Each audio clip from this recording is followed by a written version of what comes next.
I've been in this game far too long, and I was also in Istanbul.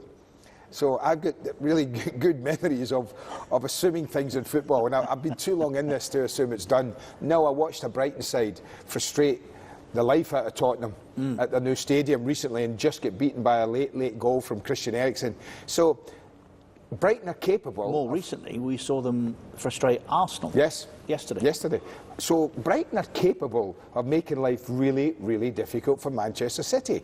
So, but I do think it's inconceivable for me to think that having beaten Tottenham, Manchester United away, Burnley away, dealt with Leicester, a very stubborn Leicester tonight, that they could drop points away against Brighton. We'll take a break. I've got a couple of questions for you when we come back. But Vincent Kompany has done what the blue half of Manchester was desperate he would do, or they would do this evening as a collective.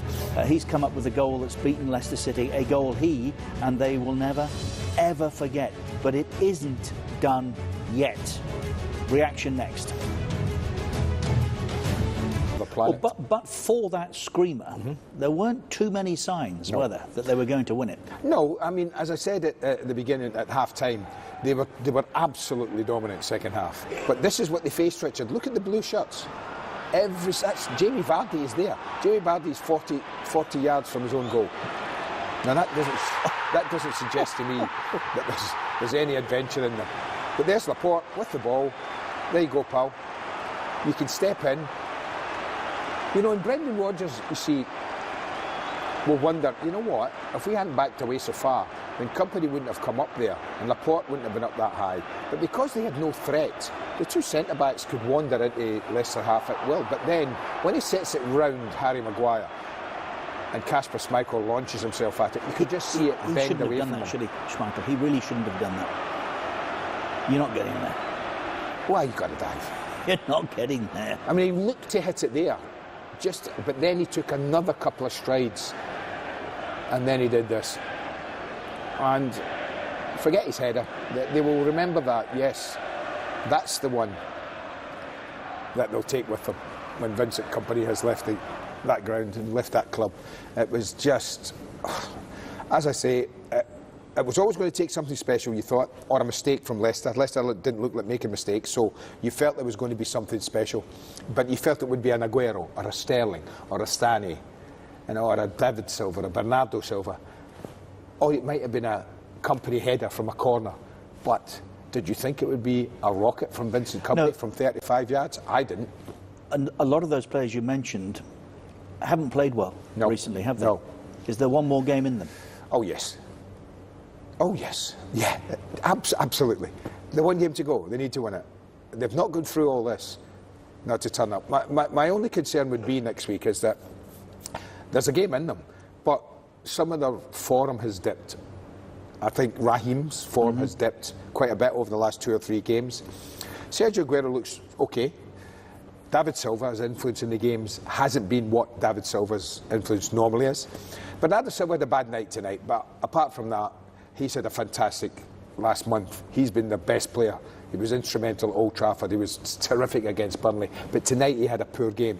Leroy Sané looks off the boil. He looks a shadow of himself from last year. So they've got 2 or 3 there, Richard. Fernandinho's not on the side. De Bruyne's not on the side. So they're coping with big players that are not on the side, and also 1 or 2 that aren't quite firing. But trust me, they know the prize that's there. They know what's expected now. Again, they've got another 6 or 7 days where they can chill, protect themselves, tick over, get their minds right, and one more push. I don't see them failing now.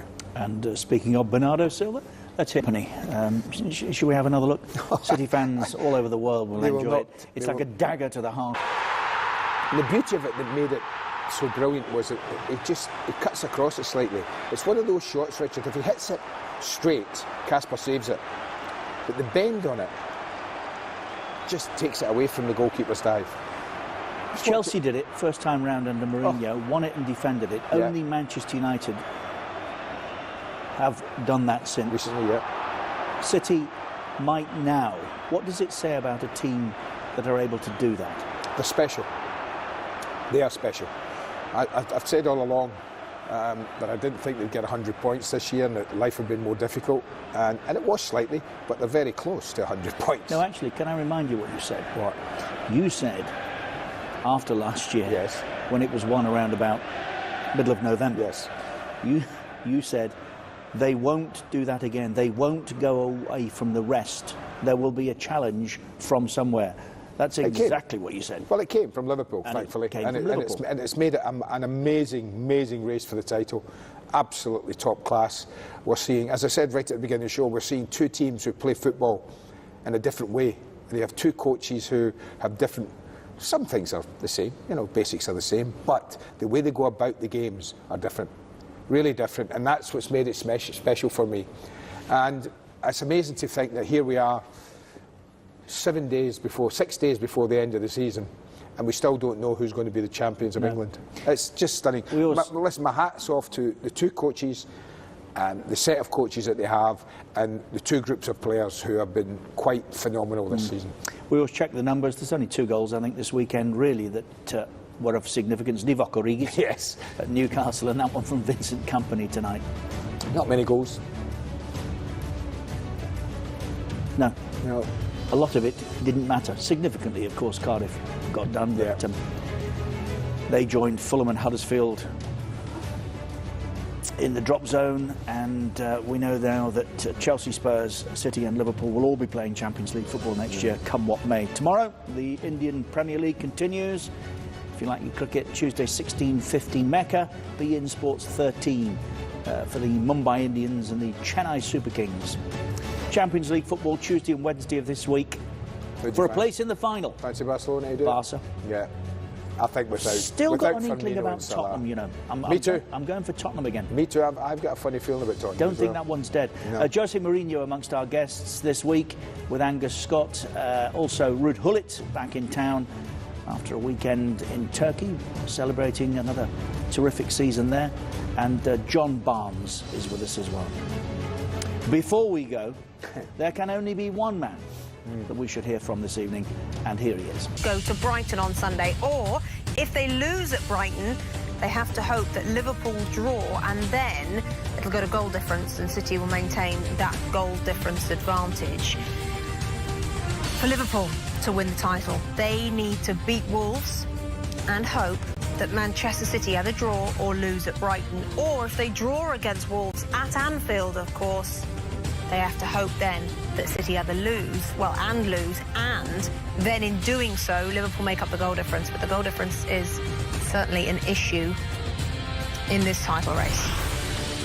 And Championship Sunday looks like this, on air for 2 hours before the games even kick off, from 8 Eastern on NBCSN, building up to the 10 matches, airing across the platforms of NBC Universal. There they all are. A Goal Zone is 2 hours long at 12 o'clock on NBC and NBCSN. We'll see the trophy be lifted either down at Brighton with Manchester City or at Anfield with Liverpool against Wolves, and we'll recap the whole season as well. The Impossible Dream on at 2 o'clock, Manchester United's treble-winning season film. That's on NBC with Match of the Day at midnight next Sunday night. So where exactly is the game that you want to watch? Well, in terms of the title race, if that's what you're involved in, if that's what you want to watch, Manchester City go to Brighton, and that's live on NBCSN. On NBC, we'll be at Anfield for Liverpool against Wolves. Of course, we have you covered with every other game, all kicking off, of course, as they always do, at 10 Eastern. And to find your match, just go to NBCSports.com/game-finder if you haven't got a pen in time. So this title race, of course, City had to respond today because Robbie Mustoe Liverpool on Saturday at St James's Park. City, of course, hold the record for a 38-match season with 100 points. City right now could get to 98 points. Liverpool could get to 97 points. And, of course, Liverpool could get to 97 points and not be champions. Look at what they have done. What a season for both City and Liverpool. And up next, on Goal Zone, we will have so much more reaction from the Etihad. The thoughts of Arlo, Lee and Graham, plus Pep Guardiola, and of course, the man of the moment, Vincent Kompany.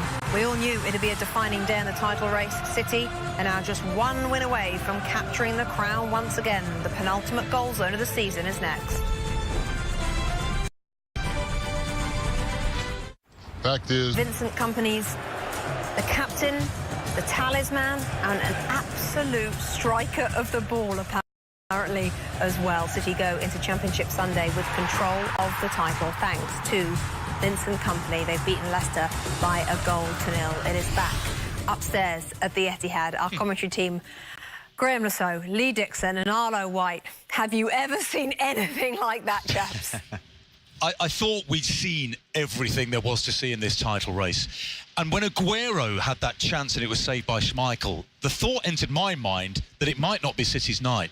And then Vincent Kompany. How special was that moment? Well, it was one of the most special moments, I think, to finish, nearly finish, one of the most special leagues I can think of. And I hedged my bets because every game you look at Brighton, you think, well, actually they could do something the way they're playing, and the fact they can relax. And Wolves have had a fantastic season, so you just can't make this season up, can you? No, I think logic says that City go on and beat Brighton and beat them well because of the professionalism and all of that, and they're a better side, and Brighton have got nothing to play for, and they're just going to go out and enjoy it, and City are going to whop them 4 or 5-0. That's what logic says. But Liverpool, somehow, every single thing that's been thrown at them this season, they've jumped over that hurdle and they've bounced back and they've clawed City back. They've done it again. City have gone ahead again. So yes, we expect it to go, yeah. But with moments like that, Dunk could come through and hit one and go in the top corner like that last minute against Manchester City. You just never know, but you feel they've just done enough tonight with an amazing goal. Yeah, Kompany's had his issues injury-wise. He's had to overcome quite a lot. He had a moment in the first half with that heavy challenge, didn't he? Did the referee get that right, the yellow card? Yeah. But he got there so late, and it was the force at which he came out. I think if he gets there a second later than he did, I think we're looking at a red card there, because you could see it coming, and that's what referees are looking for, is that intent and that force of challenge. But it was the right decision. If he hits that shot another 15 times, he doesn't get anywhere near that goal. So it's astonishing night's football. Yeah, it's been a title race of tiny margins all the way through. So let's hear from the man himself, the Manchester City captain, Vincent Kompany.